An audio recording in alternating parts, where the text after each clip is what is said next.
I'm Lex Harris. I'm the managing editor of CNN Money, and I'm here today with Austan Goolsbee. He's the chairman of the Council of Economic Advisors. That makes him the White House top economist. For the past few days on CNN Money, we've been collecting our readers' questions on the economy and a wide range of money issues, and we're going to get a chance today for the next half hour to pose them directly to Mr. Goolsbee. It should come as no surprise that the number one topic on people's minds was jobs. They also talked a lot about America's debt crisis, housing, and a lot of other stuff. We will take readers' questions live as well, and I would like to note that while we are at the White House and with White House cameras, all of the questions were vetted by CNN Money editors. So with that, let's start with jobs. And it's really I want to start with what came across as the most direct and straightforward question. It comes from Glenn Myers, and it's, what are you doing specifically to create jobs, and when do you expect these jobs to materialize? Well, I'm chairman of the Council of Economic Advisors. Thanks, everybody. Thanks for coming, and thanks, everybody, for taking the time to watch.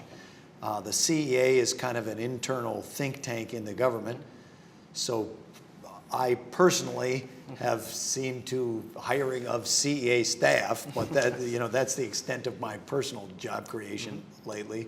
I think the focus of the economic team at the behest of the president is, what policies can we design that will facilitate helping the private sector stand up to create jobs? Because the president's view was from the beginning, and continues to be now, that private sector job creation is the sustainable form, and that's where we ought to be pointing the aim. So I think what the government's doing specifically is trying to get the private sector to invest, to hire, and things like that. And so, just to Glenn's question, so specifically, what policies are we talking about that will encourage that private sector? Okay, so the president's obviously put in place numerous infrastructure investment ideas. The HIRE Act that the president passed gave tax incentives for companies to hire people that had been unemployed for a certain amount of time. He's cut taxes 16 times for small business and passed the Small Business Act, which gives credit to small businesses and cuts the capital gains rate to 0, for example, for anybody starting their own business or investing in a small business. I think those are productive areas. And then you've seen the president's newer initiatives, because he's the first to say it's not enough, we got to get the growth rate up more, have centered on tax incentives for companies to do their investment here at home. So either incentives for them to build factories and buy equipment in the U.S., incentives for them to do their research and development in the U.S., as well as some more proposals to rebuild our highways, rebuild our airports here in the U.S. Do you think, are those policies which have already been announced, and are they already baked in, do you think, to the unemployment forecasts that we've seen for 2011, many at 9%, certainly most more than 8%? Some of them. I mean, the last three policies are things that president proposed in the last few months on a bipartisan type of basis. I wouldn't think anything like that is in the forecast. Usually in the official forecast, they take the policy as the policy baseline of what's in the budget or what's expected to be there. Sticking with jobs, just because it was such a big part of the questions we received at CNN Money, one thing that came up a lot was about protecting American jobs. Donald Lee, there were many of them. One letter from Donald Lee came in, and it was, what are you doing to stop foreign IT workers from taking American jobs? And when will you do something about offshoring American jobs? Well, I'd say, clearly the U.S. is now operating in a global economy. The downturn was a global downturn, and now you've seen some countries coming back faster than other countries.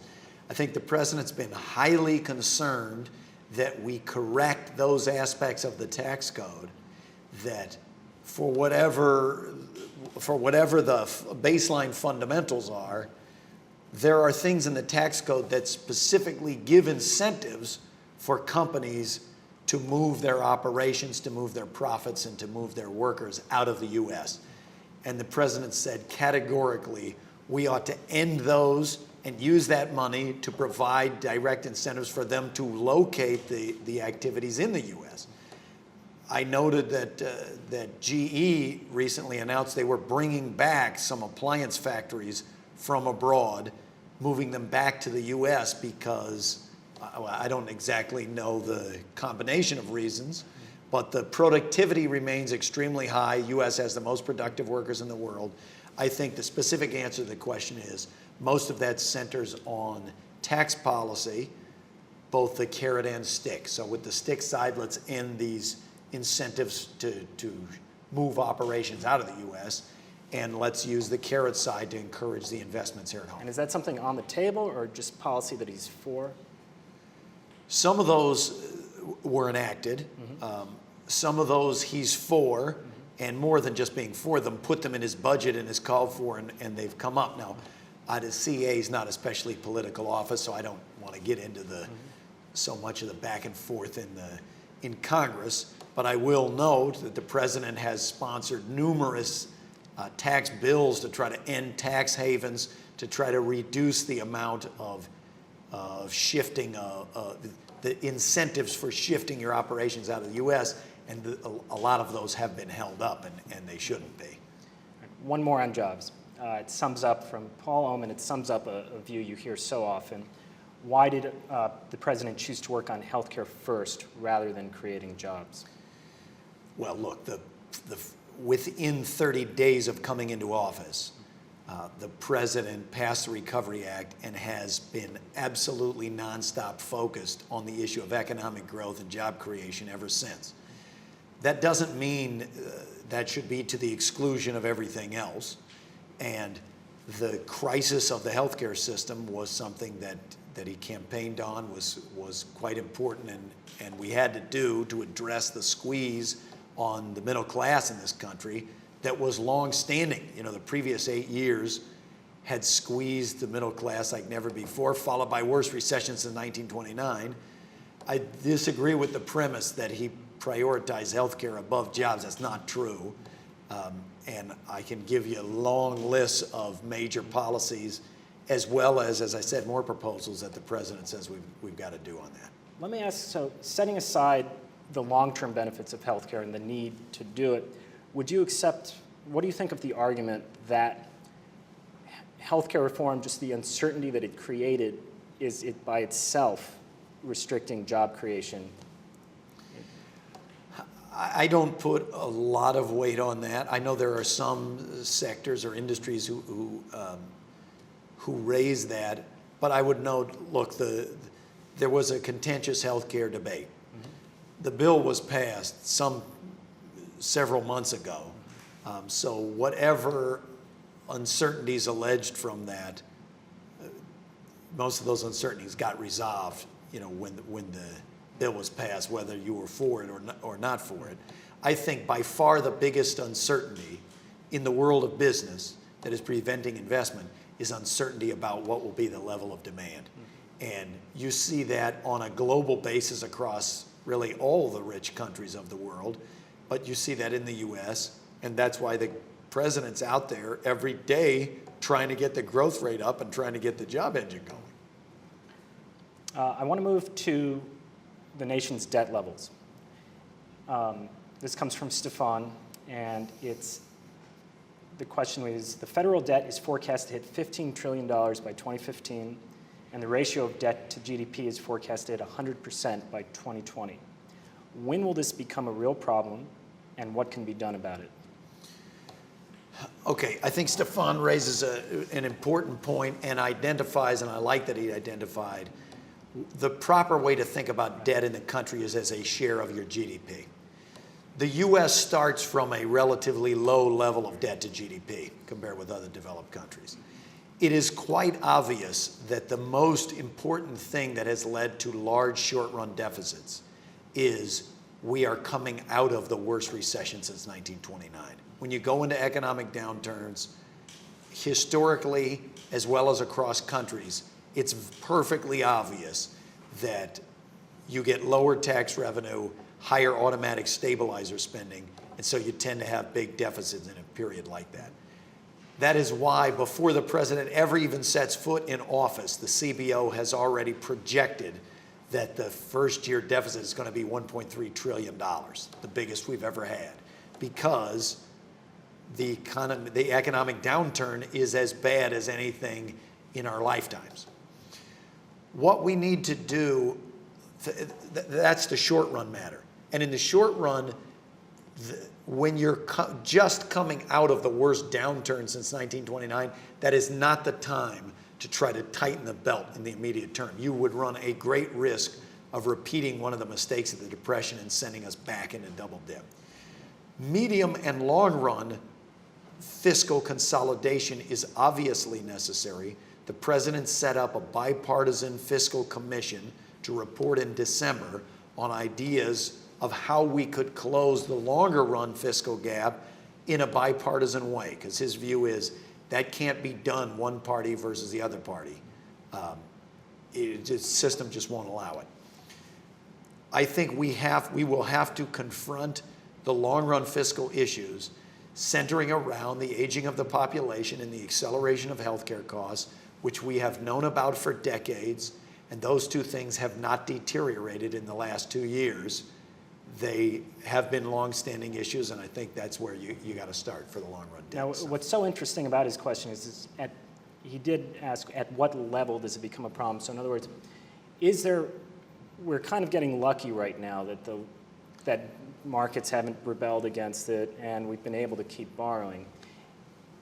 A lot of budget experts say that could turn pretty quickly. I don't know that I agree with that. The markets, as I say, the U.S. starts from a lower debt to GDP ratio than most of the rest of the developed world. And so when you go through an emergency crisis like this, or as World War II, a similar thing, we have had periods where our debt to GDP ratio got up substantially higher.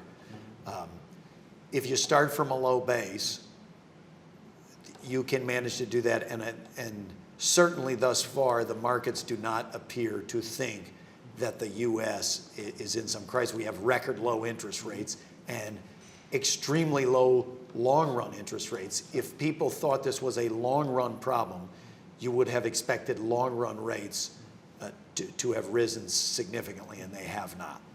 Do you think if the president's fiscal commission, when it comes out with its recommendations on December 1st, if action isn't taken on it, do you think then that would send the wrong message?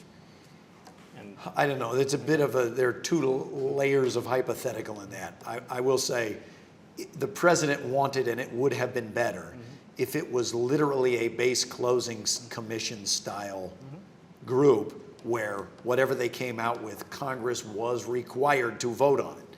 Now, if you remember, it would have passed, but there was a group of senators who sponsored the bill, and then when it looked like it would pass, they changed their vote and voted against their own bill. That is water under the bridge. The way it is set up now, I know the president takes it very seriously. Whatever they come up with on a bipartisan basis will be very important to the president. He wants to see what people can agree on, because he's not afraid to say we need to confront these longer run fiscal challenges facing the country. But I just want to emphasize again, it is really important that we not conflate and confuse the deficits of the last 2 years, which are virtually 100% due to the deterioration of the economy, with the longer run fiscal challenges facing the country, which we have known about for 25 years and we must address, but addressing those is totally different than let's go through and try to cut this or that program. We are taking questions live as well, and this one is on housing, which was another big theme in the questions we've been collecting. It comes from Missy Bird, and the question is, what bailout, if any, are you imposing for people who are in foreclosure in Florida? Well, look, Missy's, if Missy is in Florida, which I assume from the question, everybody in Florida knows it's been massively hard hit by both the economic downturn and by the housing downturn. It was a place of dramatic housing expansion, and they've had high unemployment and high foreclosures there. There is not a specific bailout in the sense of the question. The president has outlined a series of housing policies meant to address to help stabilize the housing market and to address the issue of people losing their homes who, if they had an affordable, if they had a payment level that was affordable, they could stay in the home through it. And we can go into detail in what some of those programs are, but there are ways to get the monthly payment down without dramatic bailouts. He's also got a hard-hit state program that's really relying more on giving incentives to states to come up with creative solutions at their state levels to deal with the downturn in house prices. The good news, I'd say, in this, of course, is relative because the housing market's been hard hit. But a year and a half to 2 years ago, people thought prices would fall substantially more than they have. And the free fall in house prices appears to have stopped, stabilized, and if anything, there are a few series where there have been some modest increases in house prices. That's certainly the first step. I think plowing through the excess buildup of housing and the vacant homes remains one of the headwinds that we're pushing up against. I want to move to, a lot of people actually had some really interesting, very specific policy prescriptions that they wanted to run by you. One came from Rajesh Shah. Well, actually two proposals. And it was, is there any reason not to restart two rebate problems that he says really worked? The home purchase rebate and the car purchase rebate.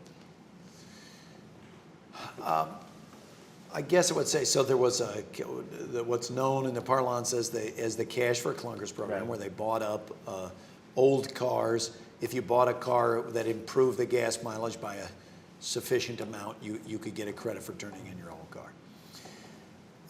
And the first home buyer's tax credit. I would say these were done at a time we were trying to shift demand into a period to stop free fall of the private sector economy.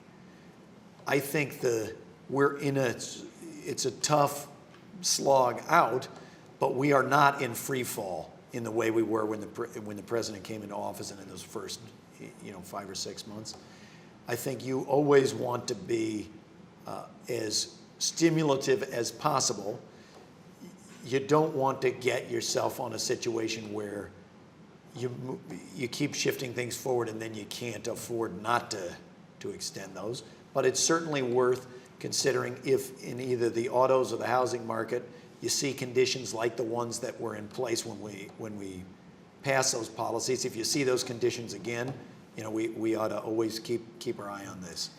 So you would say they were successful at the time for jump-starting demand, but you wouldn't, but that it comes with a cost? I mean, look, there's a cost to every policy. Right.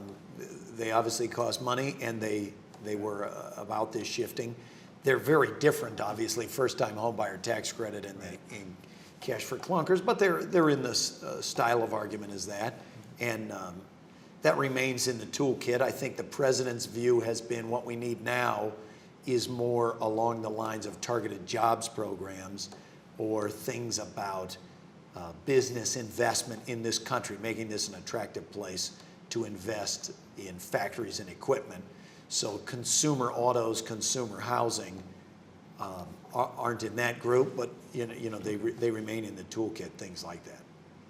So onto financial markets. Paul Petrevius asks, have you considered the fact that massive amounts of credit expansion brought on by the Federal Reserve through low interest rates cause asset bubbles that ultimately have to pop?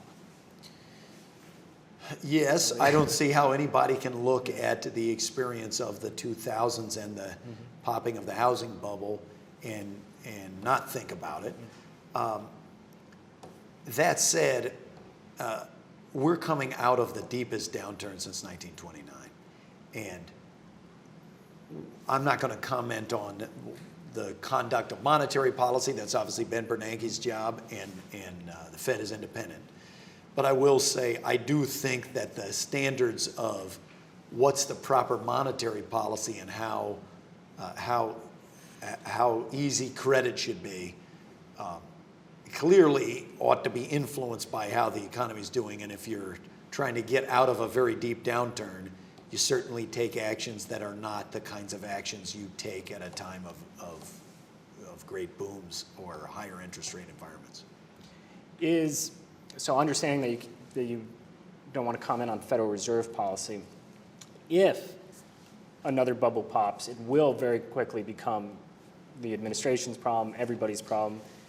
So, I mean, is it something, how risky is it? I couldn't tell from this question, is that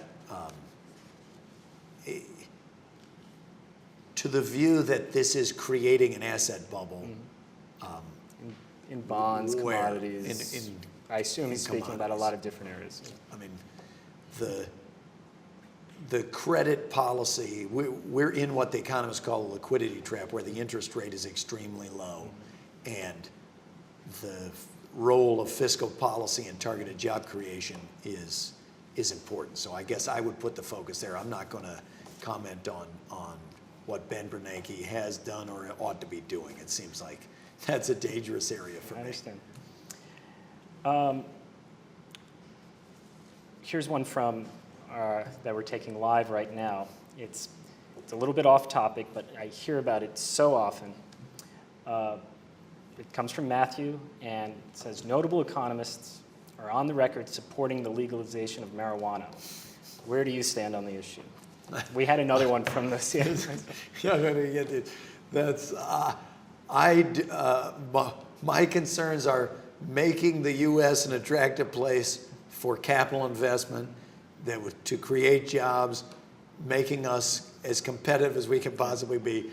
The CEA, under my leadership, has not engaged in any studies of the legalization of marijuana, and I am not a marijuana smoker, and so that's not my. On the record. That's okay, not fair enough. I will say the one who wrote into CNN Money with it had the happiest Facebook photo I'd seen. But anyway. You cannot get on Facebook at the White House. It's a government rule, so I'm going to trust you on that. Fair enough. We got so many questions on student loans as well. This one is from Brenda Goldfuss, and she writes, my daughter just graduated college in the top 1% of her class. She got scholarships, grants, she did everything right. But she can't find a job. Her student loans are coming due in a few months, and I can't see how she can start paying them off. What can you do to help her? I mean, it's awful. Stories like that are terrible. They are a reflection of what happens when you're in deep recessions like the Depression or like the one we've just gone through, is that the job market has been impaired. We've had dramatic improvement in the job market from January 2009, but it's still a very long way from recovered, and the unemployment rate to be high. I mean, I think the first thing you do is every possible thing you can to get the economic growth rate up and to get the job market engine restarted in the private sector where the job creation would be sustainable. And as I've said here and many other places, I think there's a pretty aggressive agenda the president has outlined that would help on that. On student loans themselves, I would also highlight, as part of the Recovery Act, the president put in place cut taxes for some 100 to 150 million people, more than $100 billion of tax relief. And several pieces of it were directed at expanding tuition tax credits, expanding student loans, and trying to make education more affordable, because it's clear that over the medium and long run, getting skills and training is going to be extremely important for keeping our workforce competitive. So I have terrible sympathy in circumstances like this, but I think the federal government, all we can do is try to do every possible thing we can to get the private sector fully stood up and the job engine back working. Okay. Another very specific policy question came from Lisa, who asked, is there any consideration being given to suspending tax penalties for being forced by unemployment to withdraw retirement funds? She continues, those of us who have been laid off and are in our mid-50s are having a great difficulty finding work. We are really struggling, and the penalties are truly punitive. That's an interesting question, and I will have our people look into that. Some retirement accounts allow borrowing against your account in various cases and for various uses, and you still have to put the money back in. I would highlight, we don't want to create a second crisis of retirement. You know, we know that people's IRAs and 401ks were hard hit in the economic crisis, so that a lot of people have been feeling insecure about their retirement and trying to rebuild their balance sheet, if you want to call it that, for their retirement. But I think this is worthy of looking into, of specific rules on IRAs for people whose retirement accounts don't allow them to borrow money against them. I will take a look at that. Okay. So much in recent days on the dollar and currency markets, in recent months really. And Matt Crichton asks just a simple question. Can the downward spiral of the dollar be stopped, or is it inevitable? Well, look, I don't know how simple as that you is. know, the Treasury is the Sure. official government spokesperson on dollar policy, so I'm not going to comment on that. I believe that the president has been pretty clear that on the issue of China currency versus the dollar, that he would like exchange rates to be more market determined and less politically determined, and that he hadn't felt that China had gone far enough yet on that side. But you know, we know for years, for most of the last 8 years, we've had major international imbalances in the U.S. on the trade deficit and in other countries. And so, you know, I think a lot of the movements here are largely market determined, and you know, as long as that's happening in a reasonable time frame, it seems reasonable. Okay, I think we are ready for the last question. And I did want to note one interesting thing: of more than 100 questions we got, not one mention of the Bush tax cuts, which I found very interesting. That is interesting. So the last question, this was from Jeff, and I couldn't tell if he was being funny or not, but I thought it raised an interesting question. Mr. Goolsbee, I've spent $35,000 this past year from my savings, buying TVs, appliances, taking vacations, and remodeling my kitchen, all in an effort to do my part to keep the economy going. I'm pretty much tapped out now. What more can ordinary citizens do other than try to be good consumers to boost the economy? And the reason I asked it was I thought maybe he was getting at the issue between spending versus repairing household balance sheets. But well, look, that's quite a TV if he's got $35,000. But I will say this. Yeah. Part of the struggle that we are in, and why it takes a while to get out of this, is, number one, it was extremely deep, and everyone knows that.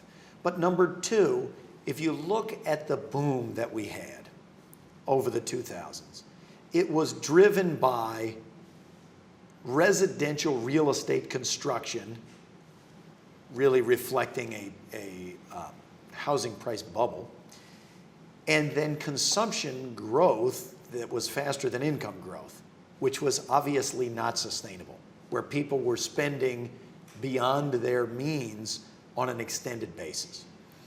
So now we must recover, but those two pillars that were the last boom are not available to us, and we've got to have a different style of recovery.